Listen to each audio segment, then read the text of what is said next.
มาค่ะพี่น้องเอาแล้วล่าสุดนะคะสำหรับทางด้านพ่อวีรพงษ์วงศ์ศิลป์ค่ะพี่น้องล่าสุดเพิ่นได้ลั่นแบบนี้อยู่กลางเวทีศิลปินผู้ไทยเนาะพี่น้องเนาะเอาสำหรับมือขึ้นนี่ค่ะพี่น้องเป็นจังไดแน่นะคะเรียกได้ว่าน้องอุ้งอิงเพชรบานแพงกับทางด้านบอสโจยมนินทร์ได้นี่ล่ะรับเชิญบนเวทีศิลปินผู้ไทยเนาะพี่น้องเนาะเรียกได้ว่าทุกอย่างลงตัวเพอร์เฟกต์มากๆค่ะพี่น้องแล้วสิมีอยู่ช่วงหนึ่งที่ทางด้านพ่อวีรพงษ์วงศ์ศิลป์เพิ่นได้มีการลั่นออกไปกลางเวทีเลยค่ะพี่น้องลั่นแบบบ่สนไผลั่นแบบตั้งใจอยากสิเว้าออกมาคักๆนี่ล่ะสำหรับทางด้านพ่อวีรพงษ์วงศ์ศิลป์ค่ะพี่น้องเพิ่นได้เว้านะคะว่าถ้านะคะบ่แม่นถ้าค่ะพี่น้องขอให้มีคนแบบอุ้งอิงสัก10คนวงการหมอลำคงสิสวยงามมากขึ้นเป็นจังไดค่ะพี่น้องคำพูดนี้ของทางด้านพ่อวีรพงษ์วงศ์ศิลป์นะคะนี่ล่ะเพิ่นก็บอกว่าคันมีคนแบบอุ้งอิงนี่จัก10คนเสื้อว่าวงการหมอลำนี้คือสีสวยงามมากขึ้นคือสีแบบสิว่าจังไดล่ะเจริญขึ้นวันเถาะนี่คือคำพูดของทางด้านพ่อวีรพงษ์วงศ์ศิลป์ซึ่งหลายๆคนพากันนับถือเพิ่นถือว่าแบบเป็นระดับบรมครูเนาะพี่น้องน้องบอดจูก็เคารพทางด้านพ่อวีรพงษ์วงศ์ศิลป์นะคะถือได้ว่าเป็นผู้หลักผู้ใหญ่ในวงการหมอร้องหมอลำเนาะพี่น้องน้องนี่ล่ะแล้วได้พูดแบบนี้กับน้องอุ้งอิงเพชรบานแพงเป็นจังไดมุจาว่านะคะถือได้ว่าเป็นคำเว้านะคะที่เฮารู้สึกถึงความเมตตาและความรักที่ทางด้านพ่อวีรพงษ์มีต่อน้องเนาะพี่น้องเนาะสำหรับทางด้านพ่อวีรพงษ์วงศ์ศิลป์นะคะเรียกได้ว่าเพิ่นมักสิแบบเคลื่อนไหวถึงอุ้งอิงบ่อยมากๆเพิ่นมักสิแบบเว้าถึงอุ้งอิงดูแห้งแสดงว่าเพิ่นต้องเอ็นดูแล้วก็ฮักเด็กน้อยคนนี้เติบหนึ่งเลยค่ะพี่น้องเอิ้นว่าประทับใจอุ้งอิงนะคะจนขนาดที่ว่างานมีตติ้งก่อนหน้านี้ทางด้านพ่อวีรพงษ์วงศ์ศิลป์ถึงขั้นกับขนาดที่ว่าได้มีการจองโต๊ะ VIP นะคะเพื่อที่จะไปร่วมงานมีตติ้งกับสาวน้อยเพชรบานแพงเป็นจังได๋ก่อนหน้านี้ค่ะพี่น้องและอุ้งอิงน้องก็ให้ความเคารพทางด้านพ่อวีรพงษ์ก่อนหน้านั้นอุ้งอิงก็ได้มีการให้พ่อวีรพงษ์แบบมีการผูกแขนให้พ่อวีรพงษ์นี่คือแบบยิ้มแก้มปริเลยค่ะพี่น้องนะคะเมื่อแบบลูกๆหลานๆมาให้เจ้าของผูกแขนให้เนาะพี่น้องเนาะนี่ล่ะเพิ่นก็คือแบบประทับใจนะคะในวันงานก่อนหน้านี้ค่ะพี่น้องนะคะเหมือนจะเป็นงานแจกข้าวหาทางด้านพ่อสงกรานต์พ่อบอสโจนี่ล่ะพ่อวีรพงษ์ก็มารวมคือกันแล้วในมื้อนั้นนี่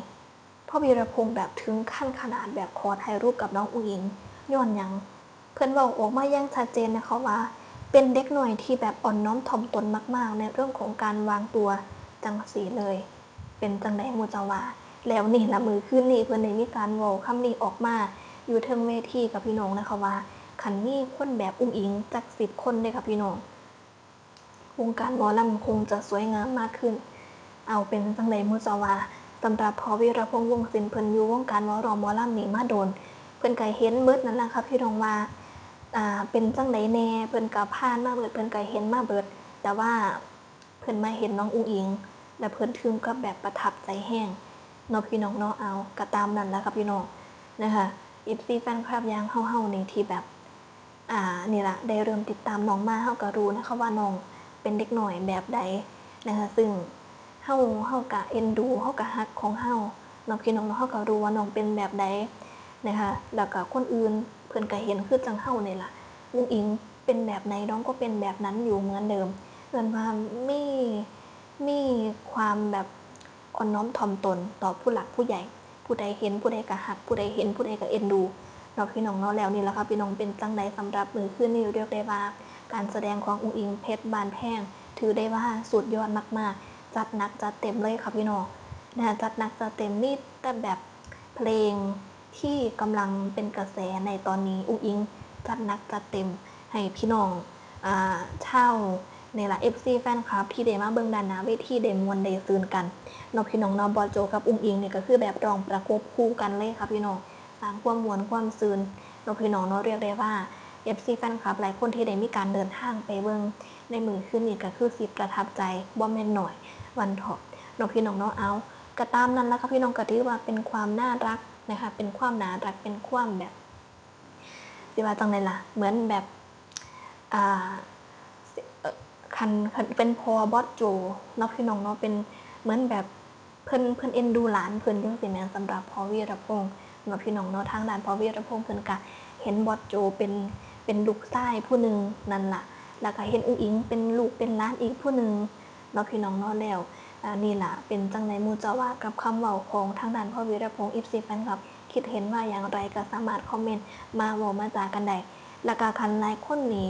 ยังบ่ทันได้ชัดเจนอีกอยากให้ไปเบิ่งคลิปแรกของพ่อวีรพงษ์ที่ได้มีการทำลง YouTube ค่ะพี่น้องในตอนนี้พ่อวีรพงษ์เพิ่นได้มีช่องของเจ้าของแล้วเด้นะคะเพิ่นเปิดได้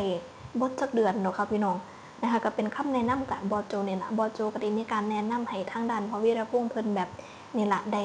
เปิดช่องเนาะพี่น้องเนาะได้มีการเปิดช่องแล้วก็แบบเพื่อที่สิมีรายได้อีกช่องทางนึงวันเถาะนะคะแล้วนี่ล่ะเพิ่นก็เปิดแล้วคลิปแรกที่ทำก็คือพูดเกี่ยวกับอุ้งอิงยอดวิวเยอะมากๆคลิปแรกแหกมาน FC อุ้งอิงพากันแห่เข้าไปกดติดตามพ่อวีรพงษ์กันรัวๆเนาะพี่น้องเนาะแล้วพ่อวีรพงษ์ถึงกับอึ้งค่ะพี่น้องและผู้ติดตามเพิ่มขึ้นนะคะจนพ่อวีรพงษ์ก่อนหน้านี้เพิ่นถึงกับขนาดแบบใส่สุดหมอลำแบบล่ำเลยค่ะพี่น้องเป็นจังไหนทำตามคำขอของ FC แฟนคลับอุ้งอิงนะคะแบบเพิ่นได้มีการเว้ากับ FC อุ้งอิงนะคะว่าคันผู้ติดตามเพิ่มขึ้นสิใส่สุดล่ำวันเถาะแล้วก็ใส่อีหลีทำตามสัญญาก็ถือว่าเป็นความน่ารักเนาะพี่น้องเนาะเอาเป็นจังได๋มุจาวาจนถึงกับขนาดที่ว่านี่ล่ะได้มีการรับเชิญอุ้งอิงกับบอสโจขึ้นเทิงเวทีหมอลำศิลปินผู้ไทยเนาะพี่น้องเนาะก็เป็นหมอลำพี่หมอลำน้องนั่นแหละค่ะพี่น้องทางสาวน้อยเปิดฤดูกาลหรือว่าทางสาวน้อยมีงานสำคัญหยังทางด้านพ่อวีรพงษ์ก็มักสิแบบมาร่วมแสดงความยินดีอยู่ตลอดมักมาสิมาร่วมงานอยู่ตลอดแล้วนี่ล่ะทางหมอลำศิลปินผู้ไทยเปิดฤดูกาลขนาดนี้ทางด้านบอสโจสิพลาดได้จังได๋แม่นบ่ซะเนาะเนาะพี่น้องเนาะเอากาม่วนค่ะพี่น้องคึกคืนมื้อคืนนี้หลายคนบอกว่าคุ้มกับค่าบัตรที่ได้ซื้อเข้าไปเบิ่งวันเถาะช่วงนี้หมอลำก็ทยอยเปิดฤดูกาลตามๆกันเนาะพี่น้องเนาะก็ส่งกำลังใจสำหรับสู่คณะวันเถาะนะคะให้